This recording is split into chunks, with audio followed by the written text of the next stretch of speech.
Assalamualaikum warahmatullahi wabarakatuh. Halo semuanya, jumpa lagi dengan saya Chow Sing Sing, kurator dari podcast Horror Night Story. Halo, apa kabar semuanya? Semoga kalian semua sehat-sehat ya. Dan seperti biasanya pada siang hari ini, saya kembali dan akan menghadirkan sebuah kisah mistis untuk kalian semua. Kisah mistis kali ini saya datangkan dari treat horornya Mas Butoable, yang menceritakan tentang pengalaman temannya ya, sepertinya ini ya. Oke, daripada kita berlama-lama, mari kita simak ceritanya. Perkenalkan, namaku Harun. Kali ini aku akan membagikan pengalaman yang kalau dulu sih aku takut dan trauma. Kalau sekarang udah dewasa gini, aku kadang juga tertawa sendiri sambil bertanya pada diri sendiri, kok bisa ya? Jadi ceritanya begini. Tahun 2009 lalu aku pernah mengalami hal yang tidak pernah terbayangkan sedikit pun. Dan sampai sekarang masih ada rasa trauma atas kejadian itu. Orang tuaku punya usaha PKL di sebelah pasar. Namun, karena suatu musibah yang menimpa, usaha keluarga bangkrut dan mempengaruhi ekonomi keluarga. Ketika itu aku baru saja lulus SMA, ingin melanjutkan kuliah di salah satu universitas swasta. Namun, melihat ekonomi keluarga sedang tidak baik, aku berinisiatif mencari kerja untuk tambahan biaya kuliah sendiri sambil menunggu pendaftaran gelombang terakhir dibuka. Hari-hari pun terlewati dengan rasa lelah untuk mencari sebuah pekerjaan yang tak kunjung didapatkan. Walaupun itu hanya serabutan, karena aku juga menyadari remaja baru lulus SMA tanpa pengalaman apapun, betapa sulitnya untuk mencari pekerjaan. Hah, begini ya, susahnya mencari pekerjaan, ungkapku waktu itu. Setiap hari aku selalu berpikir bagaimana caranya agar bisa mendapatkan pekerjaan. Sedangkan waktu terus berjalan semakin dekat untuk memulai ajaran baru. Di saat sedang berpikir, aku teringat teman SMP ku yang bernama Sutio. Dia adalah anak seorang pengusaha kayu yang bisa dikatakan kaya raya. Tanpa berpikir panjang, aku langsung menuju ke rumah Sutio yang agak jauh. Yang nggak jauh, maksudnya nggak jauh dari rumahku. Seingatku, waktu itu hari Jumat Legi. Soalnya di daerahku sini, kalau Jumat Legi biasanya ada khataman Al-Quran di masjid-masjid. Dengan penuh harap, aku terus berjalan menuju rumahnya. Sesampainya di sana, aku disambut hangat dan berbincang menceritakan kenangan di masa lalu. Tak lupa aku mengutarakan niatku. Jadi, gini yo, aku sekarang ini sedang butuh pekerjaan untuk 1 atau 2 bulan buat tambahan daftar kuliah. Mungkin kamu bisa bantu gitu. Dengan nada agak kaget dan gelak tawa. Hah? Serius kamu, Run? Mau kerja? Ya udah, nanti kamu ngomong aja ke bapak. Bentar lagi beliau datang kok, jawab Sutio. Tak berselang lama, suara klakson mobil Kijang yang khas berbunyi di pintu garasi. Ada tamu toh? Sapa Bapak Sutio sambil bersalaman. Di situ kami ngobrol asyik dan aku memberanikan diri untuk meminta pekerjaan ke Bapak Sutio. Oh, gitu. Ya udah, kamu bisa nggak berangkat besok ke Sukorejo? Kebetulan karyawannya Pak D yang jaga di sana lagi ambil cuti nikahan. Lumayan agak lama, kata Bapak Sutio. Dengan rasa gembira dan tak usah pikir panjang, aku bersedia. Keesokan harinya, aku pamit dan minta doa restu kepada orang tua. Travel charteran tujuan toko Bapak Sutio datang. Aku langsung berangkat kisaran jam 1 siang. Sesampainya di sana dengan udara yang dingin, aku melihat kiri kanan. Hanya ada satu toko dan jauh dari pemukiman masyarakat. Aku melihat jam tanganku ternyata baru jam 9 malam, tapi jalanan sudah amat sepi. Dari toko kayu keluar bapak-bapak dan memanggilku. "Nak Harun, sini."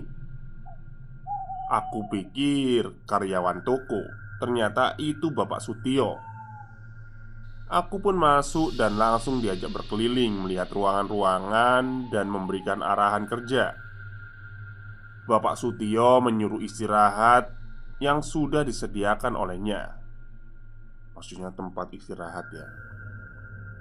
Setelah makan, Bapak Sutio bilang, "Nak Harun, kamu tidur di sini sendirian ya. Pak ditinggal. Nanti karyawan yang masuk 2 orang jam 7 pagi." Dalam hatiku, yang benar aja nih, aku ditinggal sendirian. Mana sepinya minta ampun. Tapi ya udahlah, mau gimana lagi. Bapak Sutio pun menitipkan kunci dan pamit pergi. Rasa kantuk mulai memuncak. Tapi gak enak banget badannya, belum mandi. Kalau langsung tidur belum sholat isya. Melihat jam dinding menunjukkan pukul 22.17, mager banget mau mandi. Ya udahlah, aku tiduran sebentar aja untuk menghilangkan lelah.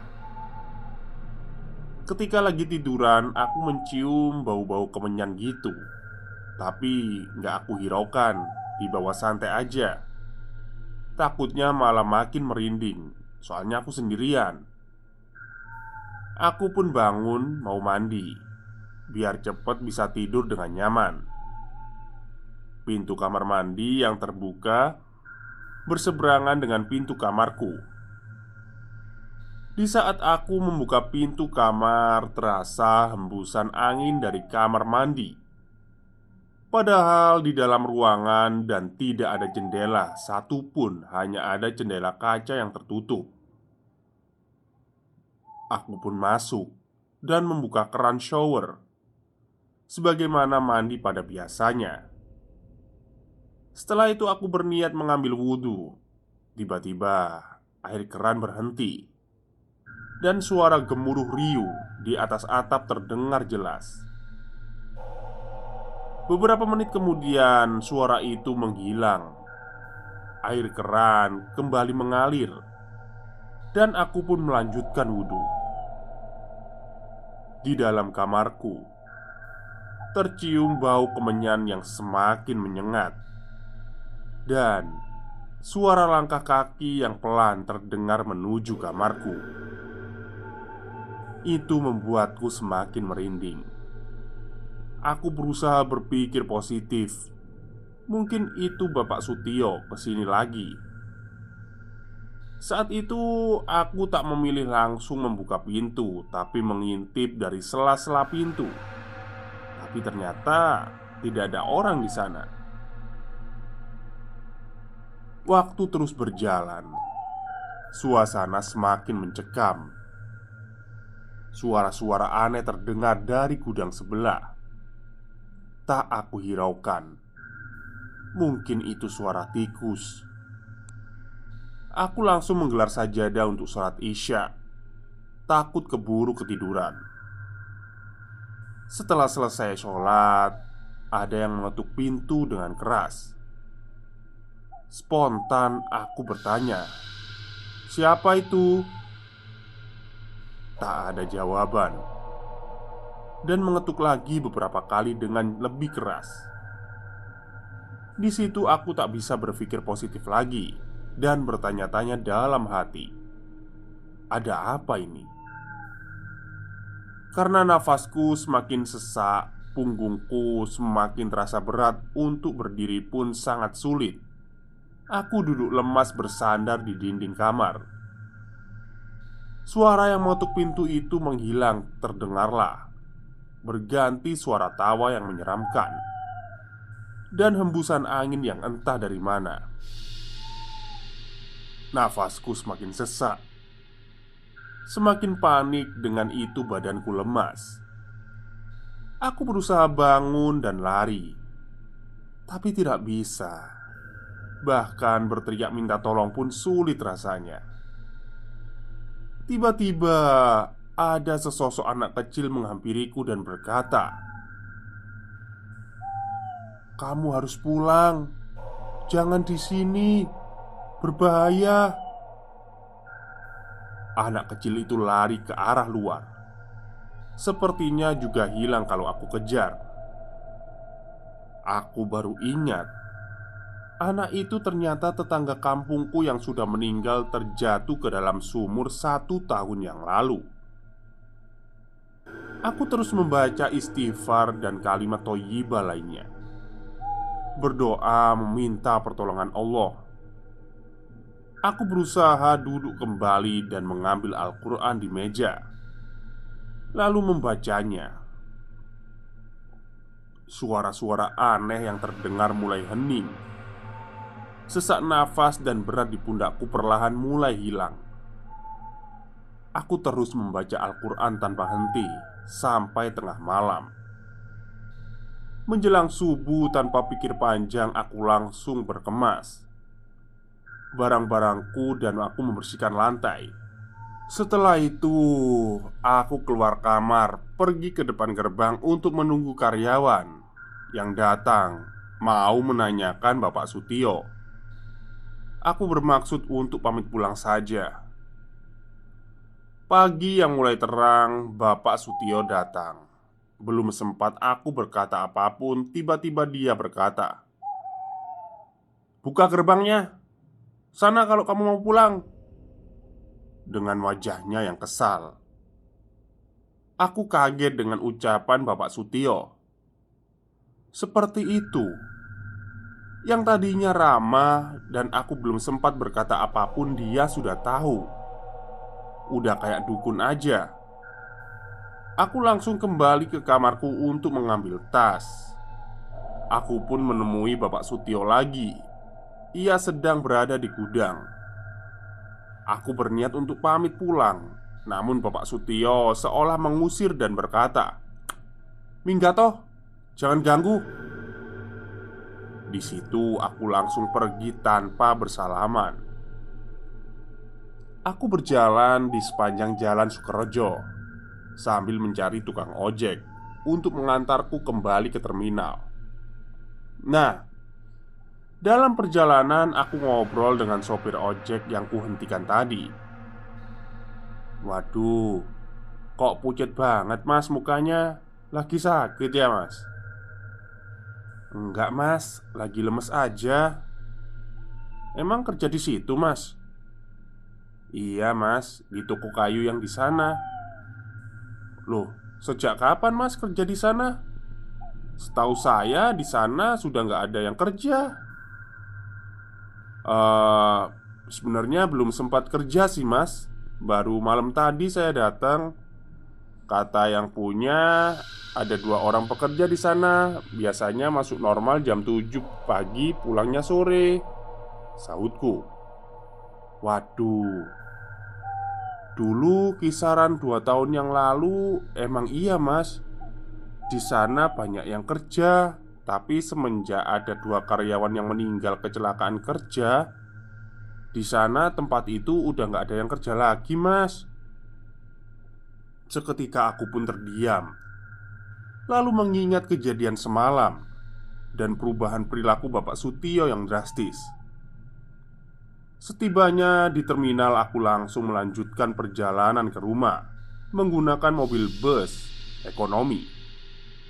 Sesampainya di rumah, aku menceritakan kejadian itu kepada orang tua. Karena orang tuaku takut terjadi apa-apa padaku, mereka langsung memanggil ustadz untuk meruqyahku. Keesokan harinya, aku kembali ke rumah Sutio. Aku mau mengklarifikasi atas kejadian yang sudah aku alami. Anehnya bin ajaib, Sutio merasa tidak pernah ngobrol denganku, apalagi bicara tentang pekerjaan. Malah Sutio bilang kalau waktu itu hari Jumat Legi, dia dan keluarganya sedang nyekar di kuburan. Itu pun tidak pulang ke rumah. Mereka langsung pergi ke kota. Akhirnya kami berdua kaget, sama-sama merinding bulu kuduk naik. Dan Sutio menyarankanku untuk kembali ruqyah. Kejadian ini menjadikan pengalaman yang berharga bagiku. Walaupun masih ada rasa trauma sampai saat ini. Aku teringat waktu di ruqyah Ustadz waktu itu, beliau berkata kalau ternyata aku mau ditumbalkan untuk pesugihan. Nah, pertanyaannya, siapa yang ingin menumbalkanku? Cerita selesai. Selamat bertemu lagi di episode selanjutnya.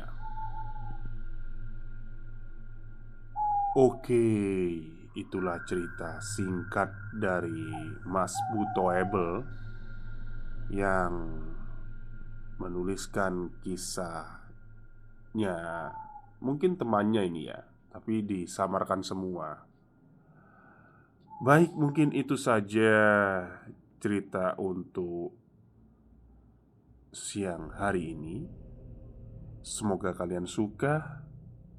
Selamat siang dan selamat beristirahat.